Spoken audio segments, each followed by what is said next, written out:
Hola amigos, ¿cómo están?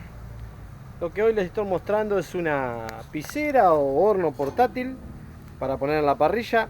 Ya tenemos la parrilla prendida haciendo brasas. Ahora lo vamos a probar.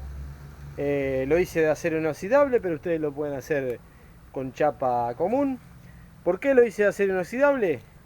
Porque la gente de Famic vende acero inoxidable de segunda, que es más económico, por ahí chapa que tiene alguna fallita, y yo tenía un pedazo de chapa también reciclada de acero inoxidable, pero también lo pueden hacer de chapa común, de acero inoxidable queda mucho más lindo, por supuesto.